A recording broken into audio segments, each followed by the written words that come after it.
it would be nice if we could, and I say we, obviously I'm talking about Iowa. It'd be nice if, Iowa had even 2 or 3 plays schemed up for this game specifically that you are confident in. You don't have to just run your head. Iowa just does this thing where they just bang, bang, bang. They beat their head against the wall over and over again, and we expect something to change. It's not going to change. That's not how it works.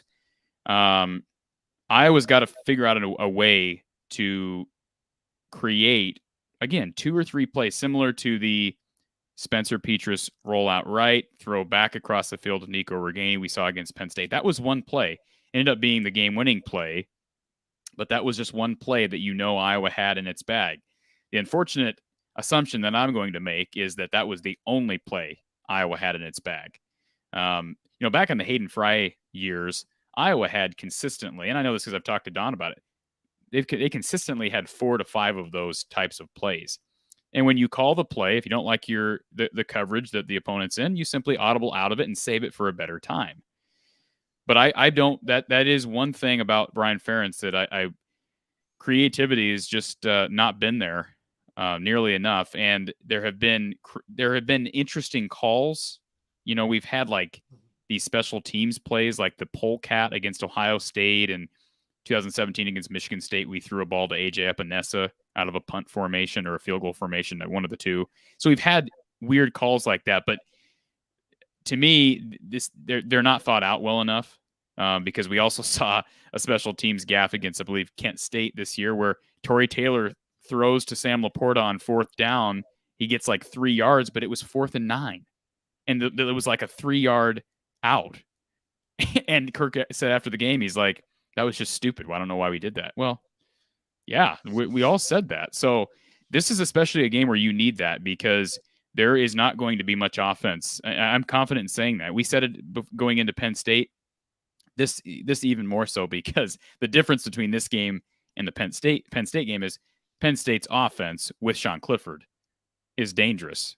At least we thought it was before Saturday. Mertz is. We agree that Mertz is not what Sean Clifford is. And although Wisconsin can run the ball, they're very one-dimensional. So you're going to have to figure out a play or two that you can have at your disposal, not just for the fourth quarter, but to mix in to produce some offense in a different way. Some of the more effective gadget teams, special teams that draw up special type plays, gadget plays, have been more conservative teams, conservative overall, but that break those out. Mark D'Antonio comes to mind at Michigan State and Bill Snyder at Kansas State, that they had conservative teams that ran the ball. And D'Antonio got away from this later in his tenure with Connor Cook, and the running game wasn't as effective. But he was a grinded out running game guy, and that's how he built Michigan State. But they were very effective. And when you think about it, it's in these type of games and what we're anticipating this game to be, because if there aren't turnovers in this game, excessive turnovers, I don't see a lot of scoring. News alert. Yeah. I see it in that 17-14, 13-10 range. So to Corey's point, if you can draw up 2 or 3 special plays, work on them throughout the week, and maybe it's something that is a complete trend breaker, but it's coming off a formation that's very core to what you do, that really can set it up, or you can play off another play that's a staple to your offense. You can make all the difference in the world in a 13-10 game. Absolutely. One guy who was really good at that, and I did bring it up, but Hayden Fry, especially in his first 10 years, he was the guy behind that sort of innovation. So I know I'm not going to take anything away from Bill Snyder, but that doesn't surprise me that you brought him up, because Hayden was that type of guy. He was, everybody says that Hayden and Kirk were so much alike, and I think it's because they both consistently won, 8 to 9, for the most part, 7 to 9 games, mixing a Big Ten title every now and then. They loved to run the football. They understood the importance of running the football, not turning the ball over, special teams, all the essentials of having a consistent football program. But the difference is Hayden Fry valued offense more than Kirk. I mean, I don't know how we could possibly argue that the other way. I know that sounds ridiculous, and I believe it to be ridiculous, but Hayden did have that creative mind offensively. And so I wouldn't be surprised to see Iowa try one of those in this game, but you usually need at least a couple because, again, who knows what's going to happen? Spencer Petras throws a pick six early. That could be the difference in the game, or vice versa. What's crazy about this series is, again, bringing up another game, 2017, where Josh Jackson has 2 pick sixes in that game and it didn't matter. That's an anomaly. I don't, Don and I talked about that earlier in the season after Iowa had 2 pick sixes against Indiana week 1 from Riley Moss. And we don't know the analytics or the numbers behind it, but I would venture to say if you weighed every game in the FBS over the past 6 years, 2 pick sixes, it's probably like 99.9% win would be my guess. I mean, maybe it's not quite that high. For a lot of different reasons. Yeah. First absolutely. of all, it's just 14 points on the board that the other team doesn't have automatically.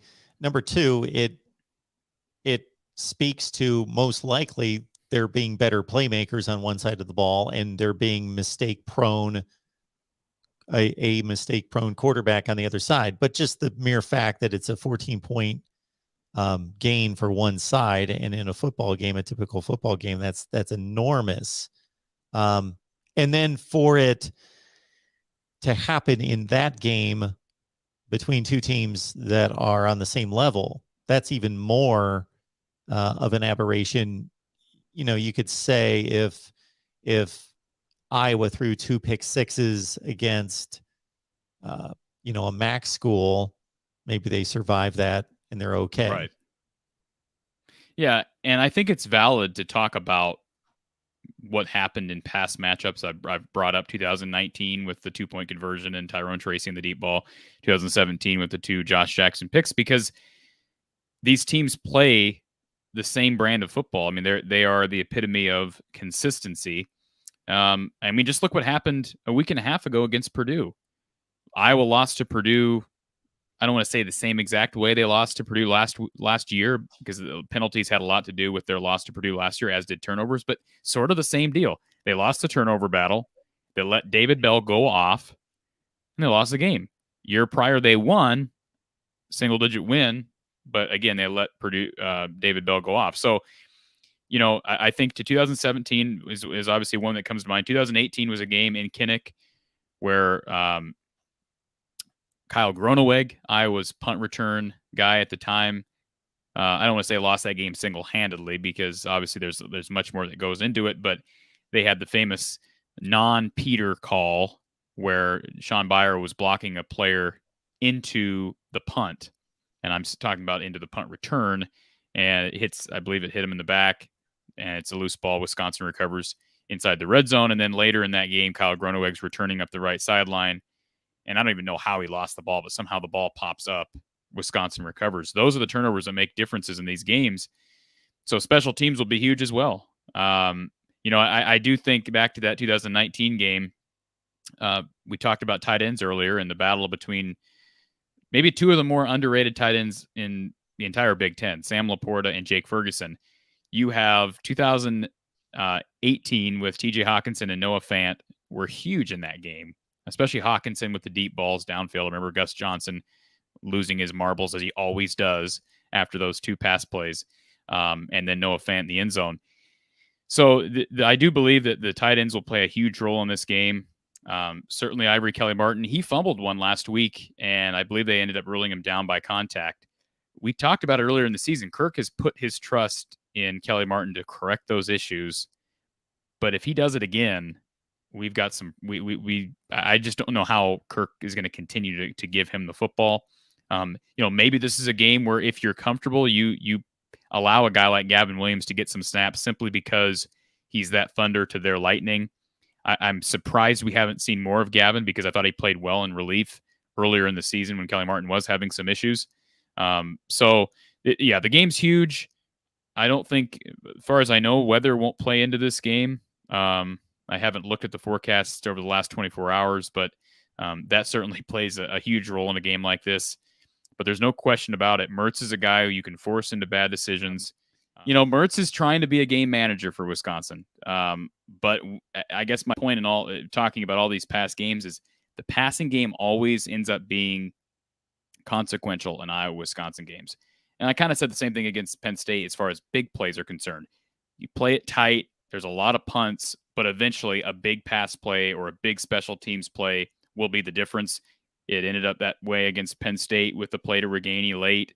Obviously, Torrey Taylor was spectacular in that game, punting the football.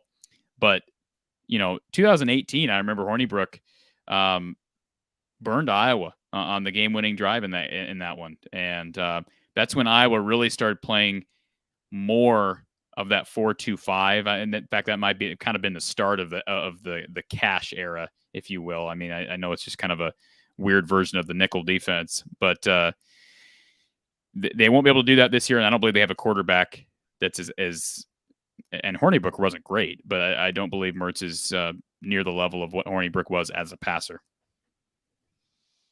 Not at this stage of his career, and he was supposed to be so much better.